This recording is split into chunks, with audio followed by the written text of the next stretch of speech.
et bienvenue à vous dans cette nouvelle chronique taraborienne. Alors une chronique taraborienne aujourd'hui qui va se diviser en trois petites parties.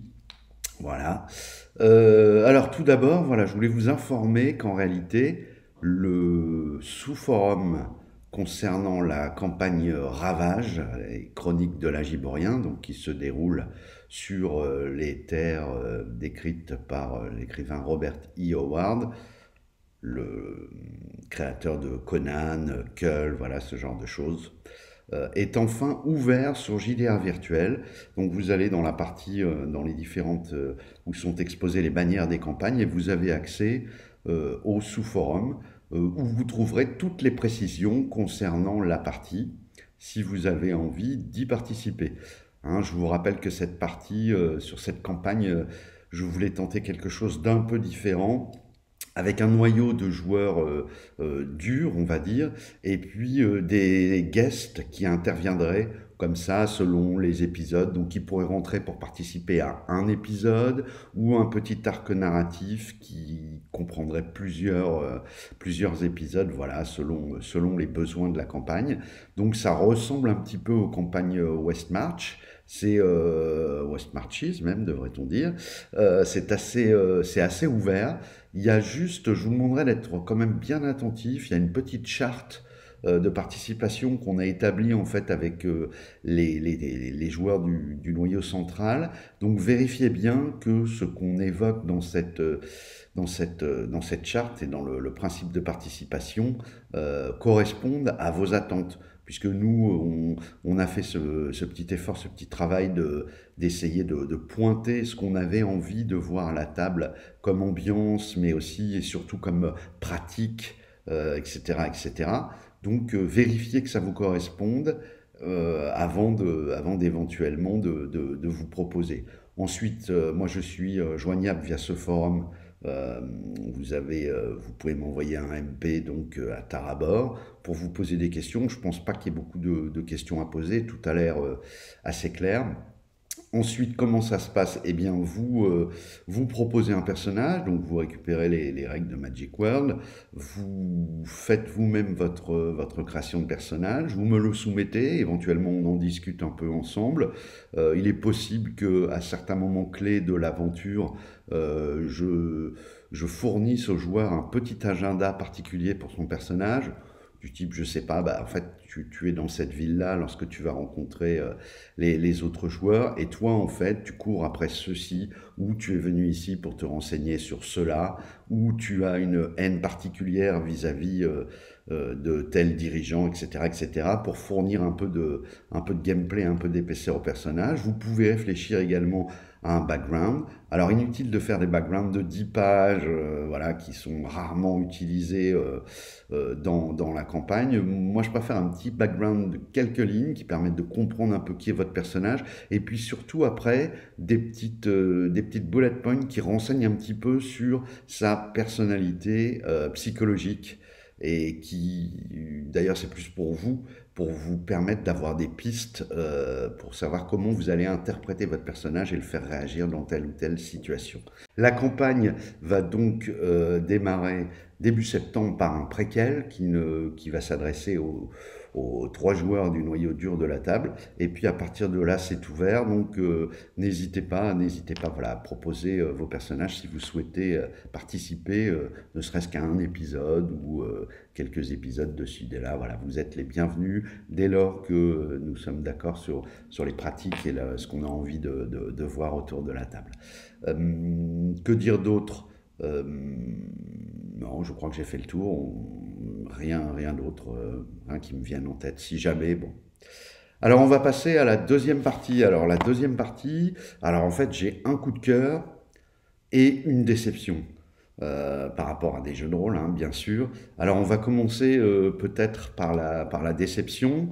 La déception, quelle est-elle? Ça fait des mois, voilà, et même des années que je me suis dit, tiens, j'aimerais bien jouer dans un univers Far West, western, etc. Je pense que c'est des univers de jeux qui n'ont pas été beaucoup exploités en jeu de rôle, beaucoup moins qu'en BD, par exemple, si on pense ne serait-ce qu'aux tuniques bleues, des choses comme ça. Donc je m'étais toujours dit, ça doit être très intéressant. J'avais même à une époque lorgné du côté de Deadlands et Deadlands Reloaded. Finalement, j'avais jamais passé le pas. Et donc récemment, bah, j'ai vu passer le crowdfunding de Tekuma Gulch et je me suis dit, tiens, pourquoi pas.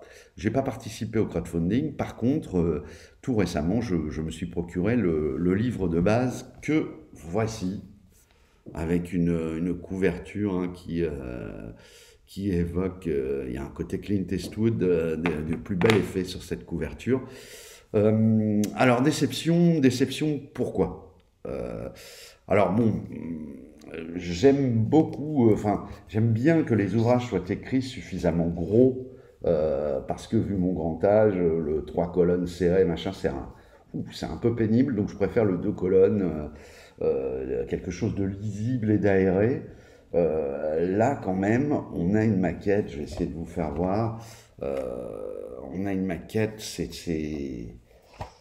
voilà, alors il y a des très belles illus, hein, c'est pas le souci, mais on a une maquette très aérée. Et alors le summum étant sans doute ce genre de double page qui ne servent pas à grand chose. À chaque fois, c'est une double page pour la présentation de chapitre. Encore, pourquoi pas? Alors là, voilà, on a dit les archétypes. Voyez, sur une page, vous avez un archétype à chaque fois. Et comme ça, hein, vous allez passer une vingtaine de pages, un peu moins, peut-être une quinzaine de pages. Vous voyez, là, c'est encore, les pages se lisent très très vite. Hein. Euh, alors, mon sentiment, après avoir lu ça, j'étais surpris au début, et puis petit à petit, à la lecture, à mesure que je rentrais dans le jeu, malheureusement, ce sentiment, il a été grandissant, grandissant, grandissant. Alors, il faut savoir que dans le crowdfunding pour la sortie de ce jeu, il y avait d'autres choses, notamment des campagnes, des goodies avec des cartes, etc. Là, on est vraiment sur le livre de base. Hein. Alors, ceci explique peut-être cela, mais enfin bon, c'est supposé être un livre de base. J'ai quand même le sentiment que les auteurs sont partis avec un petit jeu, certes très très bien, mais un petit jeu, et qu'ils ont voulu en faire un petit peu, vous voyez, le nain qui se prend pour le géant, et qu'ils ont voulu étirer le truc pour pouvoir sortir un bouquin, couverture dure, qui fait dans les 220 pages, je crois. Ouais, on est à 237 pages, hein, avec encore là, ce genre de page où il n'y a pas grand-chose dessus. 237 pages pour ne pas sortir un petit jeu, à la limite en format A5, qui aurait coûté 20-25 euros. Et qu'on a voulu un petit peu étendre le jeu, sachant que on reste quand même très en surface, c'est-à-dire qu'ils ont pris les clichés du western, et on dépasse pas le stade du cliché.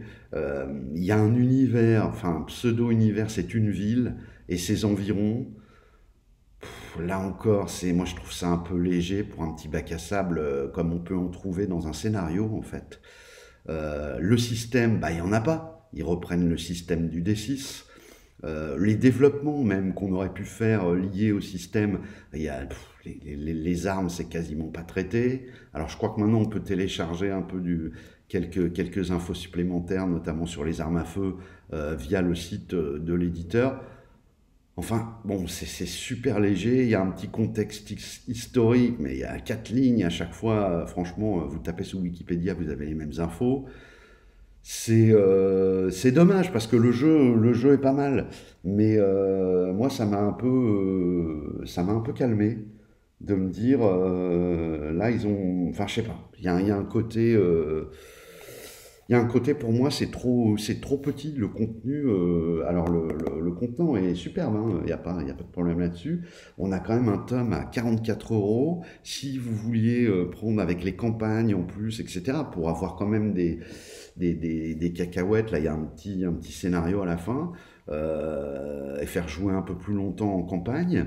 On montait tout de suite au-delà de quasiment à la centaine d'euros pour un petit jeu que moi j'aurais bien vu publié type jeu indé, couverture souple, chez lulu.com. Donc non, donc déception, déception. Je pense que j'ai même plus envie d'y jouer en fait. Voilà, ça a freiné. Alors c'est un avis très personnel, hein, bien sûr. Malgré les qualités hein, qu'on peut déceler, le système D6, il fonctionne, etc. Mais moi, ça m'a coupé franchement, ça m'a coupé l'envie. Là, il y a un côté avec lequel j'adhère pas. Voilà, il y a suffisamment de jeux qui sortent voilà, pour se passer de ça. Du coup, je pense que je vais attendre la nouvelle version de Deadlands Reloaded qui évolue, puisque Savage World a évolué. Hein. Donc là, il y avait le crowdfunding de la version américaine, et il va y avoir bientôt, j'imagine, une traduction, peut-être même que je le prendrai en anglais. Voilà. Alors, passons maintenant, pour essayer de rester positif en ce beau mois de juillet, passons maintenant au coup de cœur. Alors, le coup de cœur, c'est marrant parce que c'est vraiment l'inverse. D'ailleurs, ceci explique peut-être cela. Autant sur l'aspect western, etc., Teku Magal, j'avais des attentes. J'avais, comme je vous le disais, ça faisait des mois que je me disais, ah putain, quand même, l'univers western, il y a des trucs à faire, etc. Voilà, ça me titillait vraiment. Là, j'avais pas du tout d'attente, parce qu'en fait, la seule référence que j'avais sur ce jeu, c'était quelques épisodes visionnés d'une série télé à laquelle j'ai pas accroché plus que ça. Ce jeu, vous l'aurez peut-être compris, je vous parle ici de The Witcher, le jeu de rôle officiel. Alors, ce qu'il faut savoir, c'est que ce jeu de rôle, il fait le pont entre les livres d'Andrzej Sapkowski, qui au départ est l'auteur de l'univers et des livres, mais également il prend en compte les jeux vidéo, parce qu'au départ c'est ça qui a vraiment fait cartonner et qui a vraiment répandu et fait connaître l'univers de l'auteur. Et puis, donc on a ce mélange, donc il y a plus que dans les livres, enfin plus, des choses différentes que dans les livres, ce qui fait que si vous êtes un simple lecteur, c'est pas mal, parce que le jeu de rôle bénéficie des apports du jeu vidéo en termes de background, etc., etc. Alors là, bon déjà, vous voyez, on est sur autre chose, hein. Alors c'est sûr, il est pas à 44 euros, il doit être à 50 je crois, ou 59, je sais plus. Mais là, pour moi, on a un jeu, vous voyez, on a ce qu'il faut. On a une description des races, on a un système de jeu. Alors c'est toujours pareil avec les systèmes, il y a ce qu'on voit sur le papier et puis la pratique. Donc moi je ne peux vous parler pour l'instant que de ce que je vois sur le papier. Il y a un vrai effort de game design. C'est pas on reprend un système générique et on l'adapte à notre jeu comme c'était le cas sur le jeu précédent.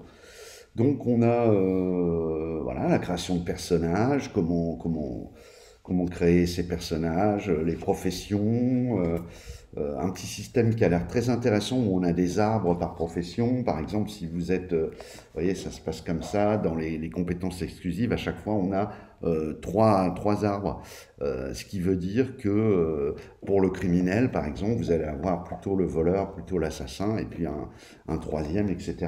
C'est assez bien pensé, sachant que la progression, on ne peut pas passer au rang 3 dans une compétence sans avoir monté d'abord au rang 2. Ça fonctionne bien. Alors si je vous prends par exemple les compétences de barde, on a le charmeur, l'informateur, le manipulateur, qui va plus être un espion. Si on prend voilà, les criminels, on a chef de bande, voleur, assassin. Si on prend la compétence de docteur, on a chirurgien, herboriste. Bon voilà, je ne vais pas tout vous les faire, hein, vous avez compris. Ensuite, qu'est-ce qui m'a plu dans ce jeu au-delà du système? Bon, c'est un système, moi j'aime bien hein, les jeux un peu crunchy. Je pense que le système de combat, il est assez simulationniste, mais alors au premier sens, au sens je simule je simule les combats avec de la tactique, du choix, du roulage de dés, de la table à regarder, mais c'est pas mal quand même, ça a l'air quand même très très intéressant. Il y a ce qu'il faut en termes d'armes, d'équipements, on vous explique même comment superposer des armures, chose qui est rarement expliquée dans les JDR, alors que c'est tout de suite une des premières choses qui viennent à l'esprit des joueurs. Ouais, mais si je mets une cotte de maille sur mon armure de cuir, est-ce que j'ai pas des bonus de protection? Bon, là, tout est expliqué avec un système qui a l'air de fonctionner. Et puis tout ce qui est séquence de jeu, comment gérer les déplacements, comment gérer ceci, cela. La magie du monde du sorceleur, là encore, c'est très original par rapport à ce qu'on connaît comme magie. C'est original dans la, comment c'est géré et aussi ce qui est géré. C'est-à-dire c'est original aussi dans les sorts proposés. Puis vous avez ensuite tout un chapitre où on va vous expliquer le système de règles. Avec des petits ajouts sur les substances, parce que les artisans ont besoin des substances pour créer des choses, etc. Le système de l'alchimie, le recyclage, les différentes formules, et puis les règles, le combat. Alors il y a quelques pages quand même sur le combat, parce que comme je vous le disais, il y a pas mal d'options. C'est assez fouillé. Je pense que ça peut faire des belles séquences de combat.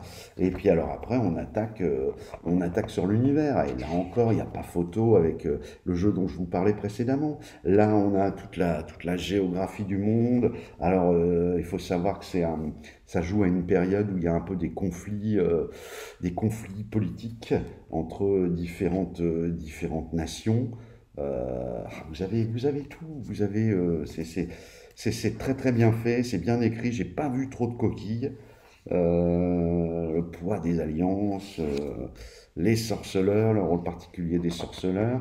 Puis vous allez avoir ensuite un chapitre qui n'est pas inintéressant sur le maître de jeu, parce qu'effectivement, la particularité, c'est l'univers. Qu'est-ce qu'on va faire jouer? Comment on va le faire jouer?